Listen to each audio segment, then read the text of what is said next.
The airline loyalty game changed while you weren't looking. And right now, you're playing by rules that are designed to take your money while giving back very little. At our age, comfort isn't a luxury. It's about arriving healthy, rested, and actually enjoying the trip we've earned. Used to be that in return for our loyalty, airlines provided us with the things that made travel more comfortable.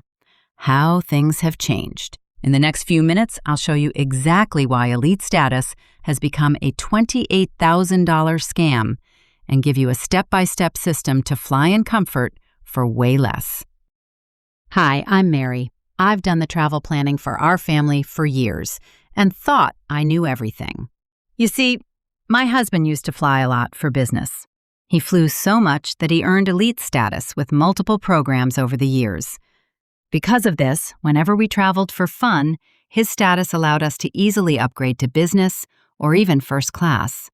But when he retired from business travel in 2018, he lost all his status. That's when everything fell apart. My first trip in economy in 10 years was an eye-opener. Picture this: 14 hours of my butt in the seat with no upgrade. My back hurt so much when I arrived that I stayed in bed for 3 days straight. I'm all for saving money, but I simply cannot fly across the ocean in economy anymore. Of course, the prices for business class is straight up astronomical these days. Without status, those prices totally busted our travel budget. Would we just have to stop flying? We still love traveling. So, not one to give up easily, I started digging into how to get those upgrades that could keep us flying. And folks, what I found will make you angry. But more importantly, it'll save you a fortune. Here's a question most travelers never ask. Why do airlines even have loyalty programs? You probably think it's to reward you for flying with them, right? Wrong. Dead wrong. And understanding the real answer is the key to everything that follows. In 2024, major airlines generated roughly $25 billion by selling frequent flyer miles to credit card companies. That's billion with a B, not from you and me flying. They made that money from selling miles to a credit card company. Can you believe some airlines actually make more money from this than selling tickets? Think about that. An airline can create a mile out of nothing, then sell it to a credit card company for 1 to 2 cents. Instant profit. In fact, these loyalty programs are often worth more than the airlines themselves. When things got bad during the pandemic, some airlines actually used their loyalty program as collateral for billions in emergency financing. So there's your answer. Loyalty programs aren't designed to reward your loyalty anymore. They're designed to generate profit. Us, we're just the raw material. Flight attendants joke that passengers are now just self-loading cargo. Once you see airlines as banks that just happen to fly planes, everything else makes sense. That's why loyalty programs are now famous for disappearing upgrades, impossible status requirements, and constant devaluations. They're not trying to make you happy. They're trying to maximize profit. Now, stick with me, because in about 3 minutes, I'm going to show you the exact dollar amount it costs to earn top airline status. And when you see it, you'll understand why I walked away. First, let's take a closer look at top-tier airline status, the one that's supposed to get you seat upgrades, lounge access, the whole 9 yards. Most people think you earn it by flying a lot, and technically, that's true. But what does a lot actually mean in this day and age? Because this is where the math gets brutal. Most airlines no longer give status based upon how many miles you fly with them. Instead of miles, status is now based on some variation of what we will call loyalty points. These points can be earned many different ways. In fact, these days you can earn status with an airline only flying as few as 4 flights per year. With a minimal requirement like that, those points can't possibly be based on miles flown anymore. Instead, you probably guessed it by now, they're based on dollars spent. Commonly, airlines require you to earn somewhere in the neighborhood of 28,000 points to obtain top-tier status. Some airline loyalty programs require even more. Typically, you earn 1 point per dollar spent. You can do the math on that in your head. Earning the 28,000 points required for top-tier status will cost you at least $28,000. Realistically, it usually ends up costing something closer to $30,000. $30,000 every year. And that's not an estimate for first-class tickets. That's what you'd spend even in economy just to qualify. Now you might be thinking, well, Mary, that will be worth it for the free upgrades, right? And that's what the airlines want you to believe. But here's the reality right now. Those free upgrades, the algorithm decides. Not a friendly gate agent, not your smile or your nice outfit. It's all decided by a computer that prioritizes fare class first, then status tier. And airlines are now aggressively selling upgrades for cash through their apps, sometimes offering them to passengers with 0 status just because they'll pay $600 right now. The result of all this is that upgrade rates for those with top-tier status in 2024 were less than 40%. Less than 40%!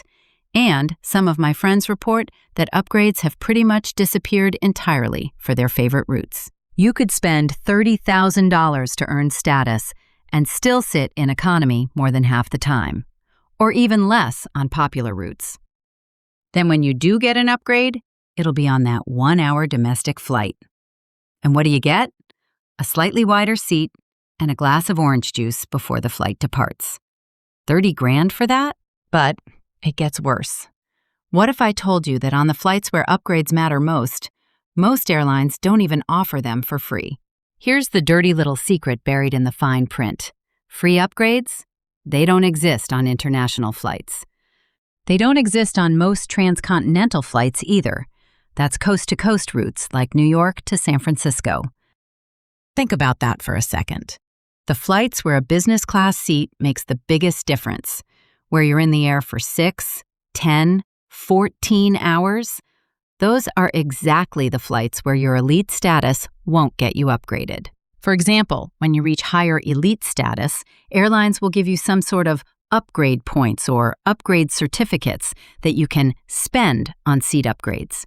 But in my experience, there is always someone with higher status, and they get first crack at these upgrades, leaving nothing for you. I found this out the hard way, trying to use an upgrade certificate to upgrade a flight to Tokyo. You know what we got? Nothing. My husband joked that these certificates were like winning a pile of Chuck E. Cheese tickets, but all the prize shelves are empty. So let me get this straight. You spend $30,000 earning status. The main benefit is supposed to be upgrades. But on long-haul international flights, London, Paris, Tokyo, Sydney, where comfort actually matters for your body and your health, pretty much no chance at scoring an upgrade. These days, you're paying dearly for status, and the key benefit doesn't actually work when you need it most. And even on the domestic flights where free upgrades do exist, here's what they don't tell you in the brochures. Upgrades put you on a wait list. You're not getting a confirmed seat. You're entering a lottery. And for those of us who travel for fun, the odds are terrible. The wait list is ranked by elite status tier, then by fare class, then by how much you've spent with the airline that year. So, even when you have top-tier status, if there are 3 other top-tier flyers in economy who paid slightly more for the same seat, you're 4th in line. If you are 4th in line and there are only 2 upgrade seats available, you're not getting one. And here's the part that drives me crazy. Let's say you're traveling with your spouse or a friend. You both have status. You both get on the wait list. The system doesn't care that you're traveling together. One of you might get upgraded, the other might not. I know a lot of couples that opt out of upgrades for this reason. It's glorified gambling. You put in $30,000, you pull the lever, and maybe you win. Would you walk into a casino and put $30,000 on a roulette wheel that had less than a 40% chance of winning? Because that's exactly what you're doing with elite status. So if chasing status is a sucker's bet, what's the alternative? I'm about to show you how to guarantee yourself a business class seat for a fraction of that cost. No waiting lists, no algorithms, no games. Here's what most people don't realize. Airline miles are no longer rewards for flying. They're a currency. And like any currency, you can buy them. Now, your first reaction might be, buy miles? Isn't that a ripoff? I thought the same thing for years. But when you run the numbers against the cost of chasing status, or even just buying a business class ticket with cash, sometimes buying miles becomes the smartest financial play you can make. Let me give you a real example. San Francisco to Paris, business class, round trip. Cash price? About $5,000, usually more during peak season. That's the cash price you see and think, I can't afford that. Same ticket, using miles? You can get it for 140,000 Air Canada miles, plus about $400 in taxes. Now, if you tried to earn those miles by flying, you'd need to spend thousands over several years. Using miles earned from flying in this way gives you something like a 12% discount on the money you spent on tickets. But here's the magic trick. During a typical bonus promotion, and these happen 2 or 3 times a year, you can buy those 140,000 miles for about $2,000. With the taxes, the total cost for the ticket is about $2,400. Compared to the $5,000 cash price, that is more than a 50% discount. Remember, earning those miles instead of purchasing them gives you just a 12% discount. I think you can do the math in your head to decide which is the better deal. So your options are spend over $5,000 in cash, spend $30,000 over a year chasing status, and hope for an upgrade on a wait list that probably won't clear. Or spend $2,400 buying miles and guarantee yourself that business class seat the moment you book. And remember, when you buy miles and use them to book a ticket, that's a confirmed seat. No wait list, no algorithm, no gambling. You book it, you've got it. Your spouse books one too, you're sitting together. Now, I know what some of you are thinking. This sounds too good to be true. What's the catch? The catch is this. You have to be strategic. You can't just buy miles randomly and hope for the best. You need a plan. And that's exactly what I'm going to show you how to do. Here are the 4 rules you need to follow in order to make miles work for you. First, never buy miles without a specific redemption in mind. Check to make sure seats are available for miles before you purchase. Second, only buy during bonus promotions, and trust me, they come around regularly. Third, compare the total cost of buying miles versus the cash fare. Sometimes cash is actually cheaper. Do the math. Fourth, factor in those taxes and fees. They can be over $600 on some international routes. Follow those 4 rules and buying miles becomes the most powerful tool in your travel arsenal. You get certainty, you get comfort, you get control, and you save thousands. Of course, like anything, you must fully understand the rules related to using miles. And, like loyalty programs, the rules can get complicated. So, make sure to do your homework before spending money on miles. Coming up, I'll show you 4 specific scenarios where buying miles is a no-brainer, including one that'll save you money even on domestic flights. Plus, I'll tell you the one situation where you should absolutely not buy miles. All right, let's get tactical. Here are some scenarios where buying miles is the smartest move you can make. Scenario 1. You're only a few thousand miles short of booking a flight. This is super common. You've been saving miles, you find a great redemption, but you're just shy of the amount you need. In this case, buying those last few thousand miles is almost always worth it. You're not speculating. You're closing a deal. Just make sure the per-mile cost makes sense for your specific redemption. Scenario 2. Bonus promotions. This is my favorite. Airlines run these sales where they give you 50%, 70%, sometimes even 100% bonus miles when you buy. That means if you buy 100,000 miles, you actually get 200,000. Suddenly, that business class ticket is half price. These promotions are how you turn buying miles into your secret weapon. In my case, I focus on just a couple of useful airlines and check for miles purchase promotions regularly, so I never miss these sales. Scenario 3. When the cash price is astronomical. Think last-minute emergency travel. These are times when cash fares go through the roof. $12,000, even $15,000 for business class, or maybe thousands of dollars for a short, last-minute domestic flight. But if you focus on the right programs, the price with miles stays relatively stable. If seats are available, this is when buying miles shines. Scenario 4. You don't fly enough to earn status. Frankly, this is most of us in this stage of life. Maybe you take 2 or 3 big trips a year. I do 4 myself. None of us are ever going to hit $30,000 in spending, but we still want to be comfortable. Buying miles is our path to premium travel. It's not about loyalty anymore, it's about access. Now, remember at the beginning when I said I'd tell you when you should not buy miles? Here it is. And this is important because I want you to make the right decision for your situation. If you're still working and your company pays for your flights, and you're flying 80, 100, 150,000 miles a year, keep chasing status. You are earning miles on flights someone else is paying for. You're earning status, essentially, for free.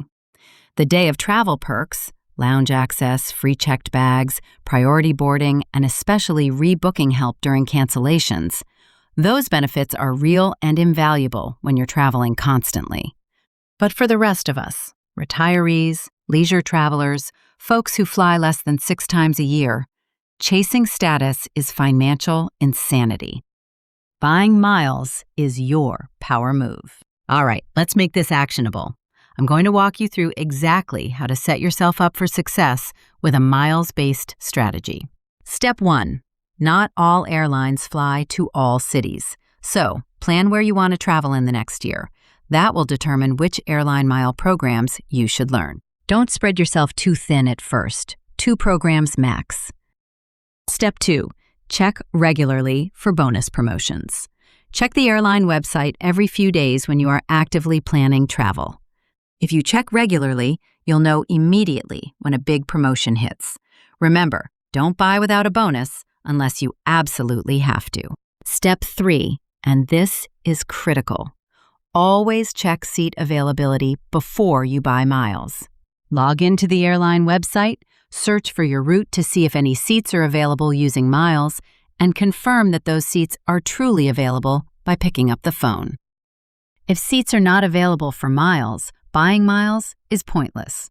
Availability first, purchase second. Now, before we wrap up, I want to talk about something that matters deeply to our age group: accessibility and comfort when you're actually flying. Buying miles can get you into business class at a more reasonable price, which is a huge win for comfort. But there are a couple extra things those of us with mobility concerns or health needs should keep in mind. Number 1, if you use a wheelchair or mobility aid, call the airline after you've booked. Confirm they have your request in the system. Bookings using miles sometimes don't carry over special service requests, so a quick phone call eliminates stress at the airport. Number 2, trip cancellations. Know the policies regarding cancellations for the program you are using. Some allow free cancellations, most charge a fee. Once you buy miles, you are stuck with them. Protect your investment by knowing the rules. Let me give you a few tools that'll make your life easier. First, use a search tool that shows seats available for miles across multiple airlines. The best tools cost money, but can save huge amounts of time. A search that takes 30 seconds can save you hours of research. A decent search tool that is free to start is awardtool.com. Second, consider a good travel rewards credit card. As the best card for you will depend on your travel plans, I'm not going to pitch specific cards, but one with a big sign-up bonus can give you 60, 80, sometimes 100,000 miles after your first few months of spending. One sign-up bonus can get you close to a single business class ticket right there. Just pay off the balance every month. Never carry debt to earn miles. That defeats the entire purpose. All right, let's bring this home. The airline loyalty game changed. It's no longer about rewarding your time in the air. It's about extracting maximum revenue from every customer. For most of us at this stage of life, chasing elite status is a $30,000 gamble with terrible odds. And even if you win that gamble, the main benefit, upgrades, rarely work on international flights where comfort matters most. There, you're stuck on a wait list competing against other elite members, hoping an algorithm picks you, and praying your travel companion gets lucky too. But buying miles strategically? That's a solid path to comfort. You book a confirmed seat, no wait list, no gambling, and you arrive at your destination feeling good, not exhausted. This isn't about gaming the system. It's about understanding the rules and making them work for you. You've earned the right to travel well. Now you know how to do it smartly. Before you go, I want to hear from you. Have you ever bought miles? How did it work out? Share your story in the comments. Let's help each other navigate this new landscape together. If this video helped you understand the real cost of airline loyalty, hit that like button. That really helps to get the word out. And subscribe to the channel. We're building a community of smart senior travelers who refuse to get ripped off. Just know that if you've been burned by the status game, sitting on upgrade wait lists that never cleared, getting split up from your travel partner, or paying thousands for status that didn't deliver, you're not alone. Remember, comfort is a choice, not a gamble. Safe travels, everyone.